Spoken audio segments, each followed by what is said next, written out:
What the f, Yamaha? What were you thinking? Half an idea?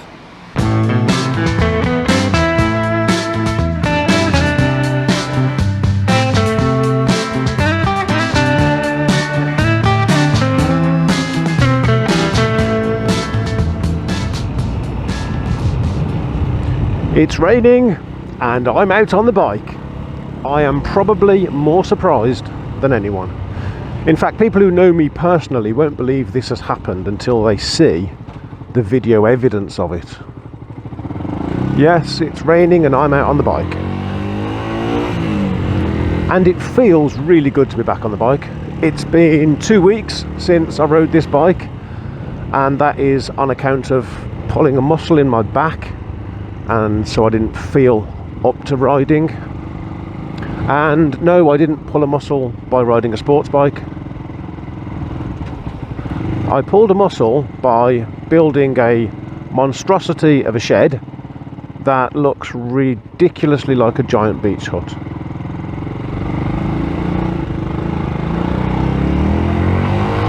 I didn't know what he was doing then at that point. So this monstrosity of a shed that looks like a giant beach hut, I'm definitely going to have to paint it. So we've had 2 weeks off. It gave me an opportunity last week to get the cars back on the channel, which was really nice.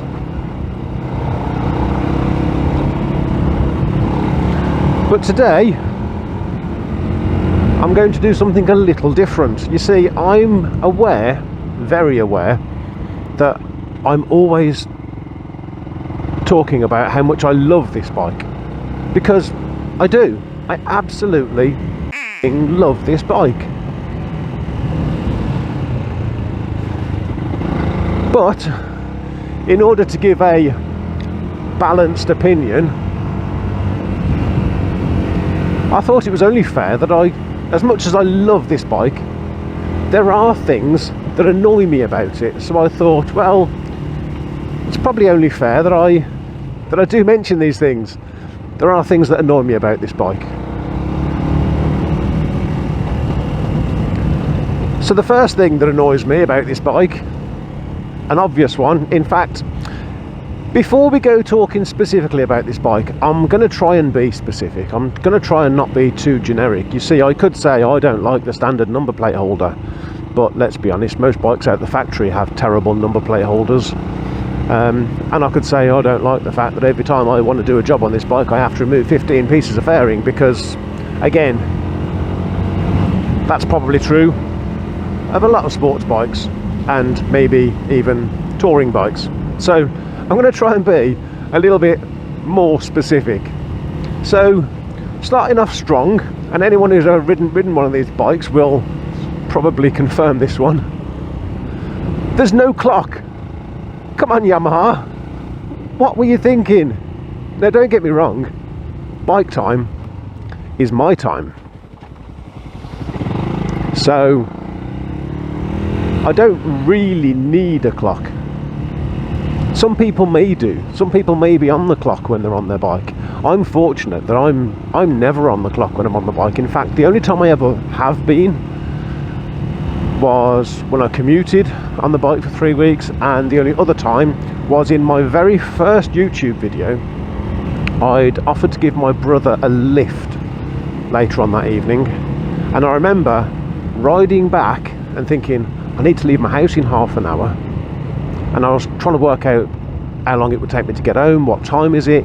I'm thinking it's half an hour. I was lucky, I got home just in time. But it would have been really handy to have a clock. I don't know what Yamaha were thinking, but Yamaha decided that we didn't need a clock. They probably thought, it's a cheap bike, we don't need a clock on a cheap bike. Let's pull up over here.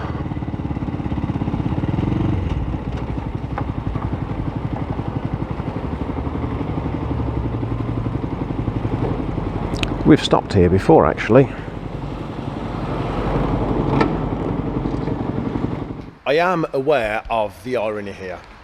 I've taken pride in the fact that I've taken the bike out in the rain. Yes, look at me riding in the rain.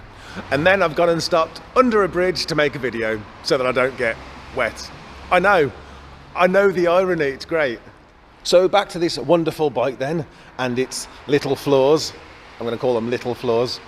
Okay, staying up at the dashboard then, I'm going to say gear indicator. Now bear with me, I know it's a controversial one saying we need a gear indicator on a bike, because a lot of people will say, mate, you don't need a gear indicator, ride the bike, listen to the engine, you'll work out what gear you're in.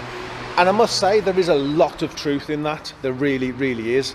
I personally feel like, having ridden this bike now on and off for just over 3 years, I probably would say I don't need a gear indicator. It's now in that bracket of a desirable, a would be nice to have thing, but it isn't a necessity anymore. I'll tell you, for me, when it was a necessity to have a gear indicator on this bike was when I first started riding it. Because let's not forget, this is a 125 and it often gets called a learner bike.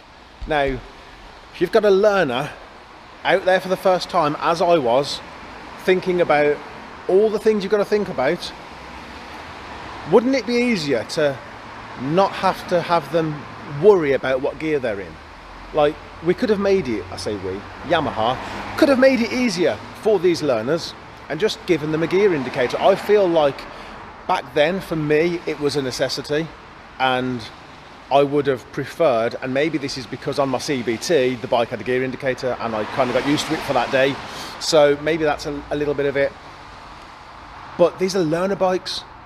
Yamaha could have made it easier for learners by taking one thing away from them. It's just one less thing for a learner to think about is a gear indicator. But yeah, for me, probably more of a desirable now, like a luxury thing. Staying up at the front then, I'm going to say ABS. I'm also going to say, look how bloody dirty my bike is. Look at this crap.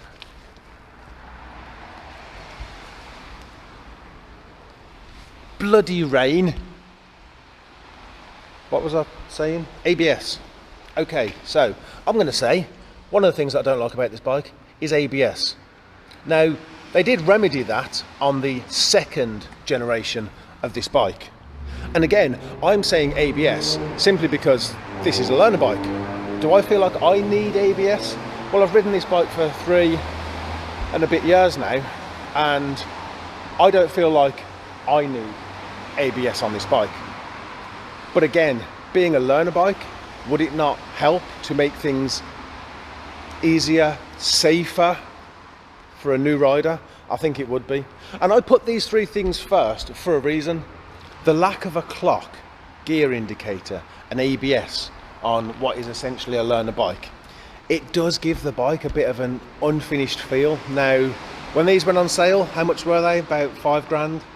You know, I can understand in a way, but I do feel like Yamaha have gone, it's a cheap bike, we don't need a clock. It's a cheap bike, we don't need a gear indicator, and yeah, don't worry about the ABS, we'll fix that next time round. It definitely has that feeling of an unfinished bike. Hey, maybe I'll finish this bike, maybe I'll fit some of these things. Who knows, depends how long I keep this bike really, doesn't it? So, number 4 on my list of things that I don't like about this bike, and this is going to be a very personal one for me. This master cylinder here, can you see that little window just there that shows you how much brake fluid you've got? That is supposed to, I mean, I'm rocking the bike back and forth now to see if I can work out how much brake fluid there is in there, and yeah, you can't work out a thing from this window. Just hold it still, can't really see. Rock it back and forth, yeah, still can't see it. That window is a great idea, I've seen it on loads of bikes, but it just doesn't bloody work. Just over 12 months ago now, when I was getting this bike ready to go back on the road, I changed the brake pads front and back, and I decided I'm going to change the brake fluid because I haven't got any service history with this bike. Let's change the brake fluid. I took off the cap of this master cylinder to find that the fluid had, I don't know what the word is, but it had turned to jelly, a jelly-like substance. And so at that point I thought, yeah, it's a good job I'm changing this brake fluid. So I changed the fluid, only to then find that I couldn't bleed the system. So, realising that I couldn't bleed the system, I thought to myself maybe the seals have gone. So I took the master cylinder off, stripped it down completely, changed the seals. The inside was impeccably clean. I cleaned the outside, painted the outside. I went to the effort of masking up that stupid little window, because obviously that's meant to be there to show you how much brake fluid you've got. Painted the master cylinder, refitted, put it all back together, new seals, etc., new fluid, bled the system, working perfectly. But still, despite all that cleaning and going to the effort of masking up that stupid little window, it still doesn't bloody work. I may as well have just not masked it up and just painted the damn thing. It's a great idea, and I have seen it on other motorbikes, but it just, on this one, just seems to have been very poorly executed. Maybe this master cylinder needs 2 windows, one on either side, so that some light can actually get through it. But it's bloody useless. I shouldn't have masked it up. I should have just painted the damn thing. So the next thing I don't like about this amazing bike, and I don't know if this is sports bikes or just this bike, the mirrors. They're bloody useless. The mirrors are full of your own elbows. And if you want to see if something's behind you, you end up like ducking and weaving, looking under your arm, looking over your arm, tucking your arm in. You know, oh, is that a black van behind me? No, it's my own arm. Bloody useless. I could change them. I could put bar end mirrors on. Don't like bar end mirrors because they make filtering a little bit more difficult. But yeah, bloody useless mirrors that are full of nothing but your own elbows. And last on my list of things that I don't like about this bike that I absolutely love, I love the irony there, and this one really annoys me. On the swing arm here, we don't have any spools, any cotton reels, if you want to call them. Now, I do have a paddock stand, and it has 2 styles of attachment. The stand has this style of attachment, which hooks in underneath some spools, some cotton reels, and then it has the other style of attachment that just sits underneath the swing arm and lifts it. Now, I know that not all bikes have spools. That's not what annoys me about this bike. I can live with that. I can live with just lifting the swing arm by the other kind of attachment. I've seen bikes that haven't got spools fitted, but they've got threads, and you just buy some spools and you screw them in, and then you're good to go. But on this bike, Yamaha seem to have had a cracking idea and executed half of it. Let me show you. So Yamaha decided that they should probably give us an area where we can put some spools, and that area is right there.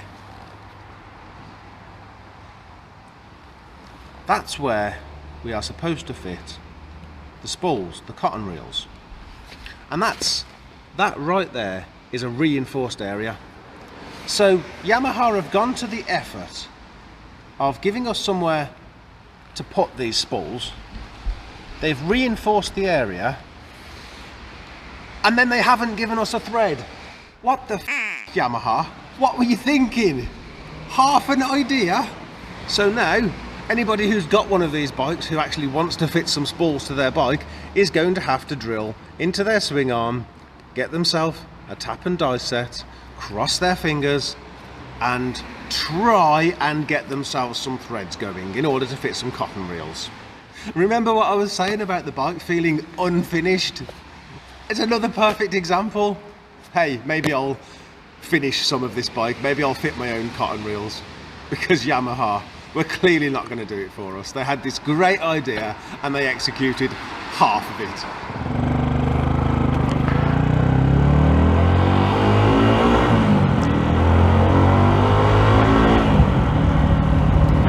And despite everything that I've just said, I still absolutely love this bike. I love the way it rides, I love the sense of freedom that it gives me, and of course, I absolutely love the way it looks.